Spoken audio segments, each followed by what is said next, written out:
Okay, so have you ever found yourself like scrolling through social media, maybe reading comments or watching some short video, and suddenly you just feel like you've stumbled on, I don't know, a secret code? Oh, absolutely. Or maybe you're following a discussion and some phrase just throws you completely off, leaves you wondering, did I miss something? Happens all the time. It's such a common feeling, right? Because language is this incredible living thing. It's always evolving. And nowhere is that more obvious than in our digital chats. It's like a linguistic frontier, changing constantly. So today, we're really going to get into this. We're doing a deep dive into real English from social media, slang and casual expressions. Our mission really is to cut through that noise, give you a kind of shortcut to understanding the dynamic language people are actually using online every day. This isn't about dusty grammar rules.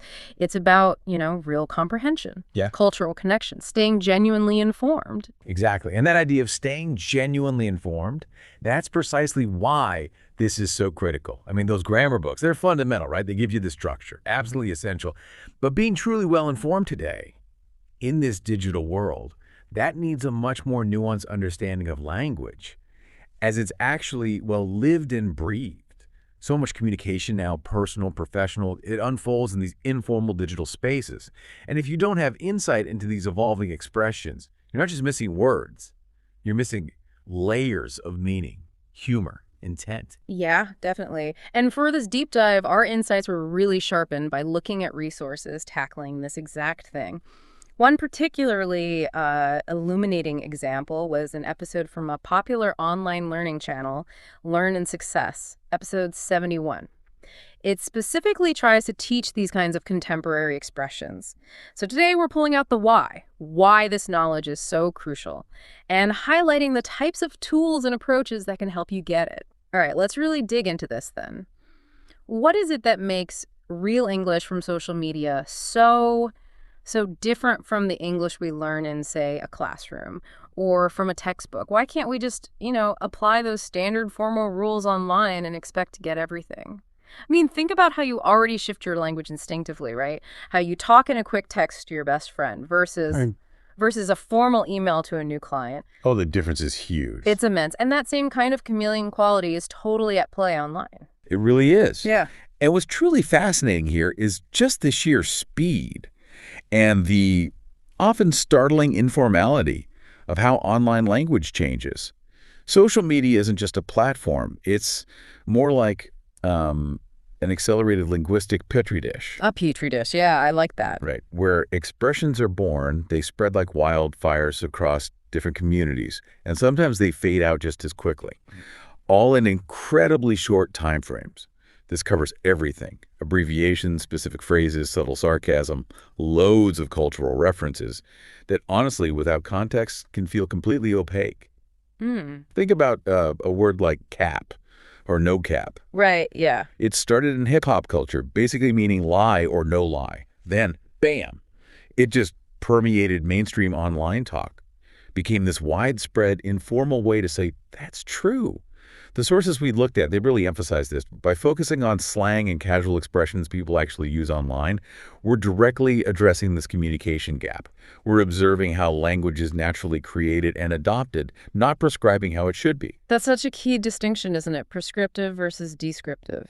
That's exactly. This isn't about whether something is grammatically correct in some academic vacuum. It's purely about effective communication, genuine understanding. And you might think, oh, that's just for, certain online groups or younger people. But it's not anymore. Not at all. You see it everywhere now. Comment sections on major news sites, internal chat apps in companies. Definitely in popular culture, influencing marketing, media. Being able to navigate this, it's not just interesting, it's a genuinely valuable skill today. Okay, so let's switch focus a bit. Let's talk about you, the listener. Why is getting a handle on these slang and casual expressions actually a kind of superpower for anyone wanting to stay current and informed? How does this knowledge help you, whether you're, say, prepping for a big meeting or trying to catch up on trends in your field, or maybe you're just deeply curious about the world? Well, if we zoom out a bit, connect this to the bigger picture. Understanding social media English isn't just about memorizing trendy words that'll be gone next month. It's about achieving a really vital form of literacy, cultural literacy, digital literacy. It impacts how you engage with the world. Mm. This kind of insight, it lets you do much more than just read words. For instance, it helps you decipher the real context, grasping the tone, the subtle humor, maybe even the hidden intent behind online chat. Yeah, tone is so hard online. It really is. Imagine trying to understand, say, political commentary or some viral marketing thing if you missed the specific meaning of an online phrase. You'd be operating with half the picture. Mhm. It also helps you connect authentically. How so? Well, bridging communication gaps with different groups, understanding how certain online communities show solidarity, or just making your own comments feel more relatable. Even knowing the difference between a neutral LOL and maybe an ironic LMAO, that can totally change how your message That's lands. a good point. Subtle but important. Definitely. And critically, it helps you stay informed. Recognizing how current events, new ideas are being discussed in real time, often using these very informal expressions. A breaking news story might get summed up in one powerful hashtag or a meme that carries huge cultural weight. Right. If you don't get the shorthand. You're missing a big part of the conversation, and maybe most importantly, it helps you avoid costly misunderstandings. Ah, yes. The potential pitfalls. We've seen it happen, right? Politicians, brands facing huge backlash because they used an emoji or a phrase in a way that had a totally different, unintended, sometimes offensive meaning in a specific online group. Oof. Yeah, that can go sideways fast. Exactly. It's a powerful real-world example of how lacking this literacy can lead to genuine mistakes. Our source material, including that Learn and Success episode we mentioned, is designed precisely to give you this kind of understanding, offering a direct way to bridge that linguistic divide. It's about being truly fluent in the digital public square. You know, what I find genuinely mind-boggling is just how fast these terms expire. It's incredible. Isn't it? One day, a phrase like on fleek is everywhere, it defines a moment.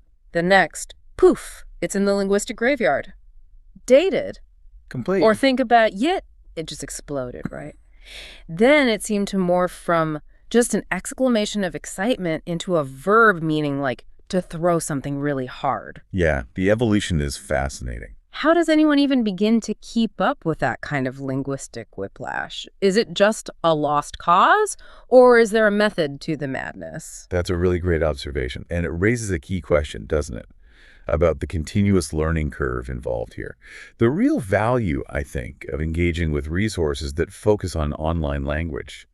It isn't just teaching you a list of specific phrases that are hot right now. Because they might not be tomorrow. Exactly. The deeper value is in cultivating an awareness, an understanding of how and why these expressions pop up, how they spread, and crucially, how they evolve or just die out. It encourages an ongoing curiosity about language evolution itself. So less memorization, more pattern recognition. Precisely. You shift from someone frantically trying to memorize definitions to someone who can sort of intuitively grasp the underlying dynamics of online communication.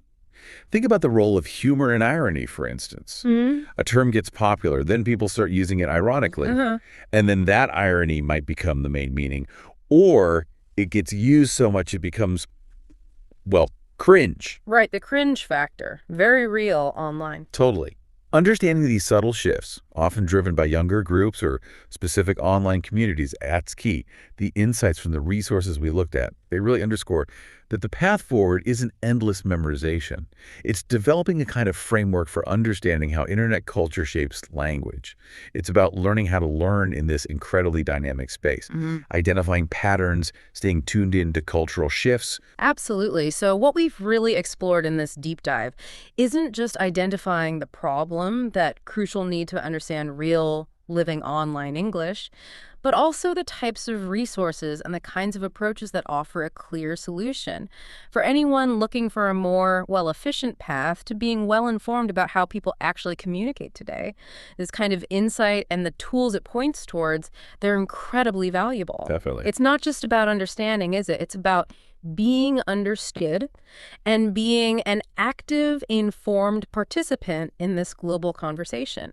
So, what does this all really mean for us when we boil it down? Ultimately, this real English from social media, it isn't just some quirky, sidebarred formal language. It's a vital, living, breathing part of modern communication. Full stop. Couldn't agree more. Mastering it, or at least getting comfortable with it, means you're not just speaking the language. You're understanding the culture, the nuances, the actual pulse of how ideas spread now.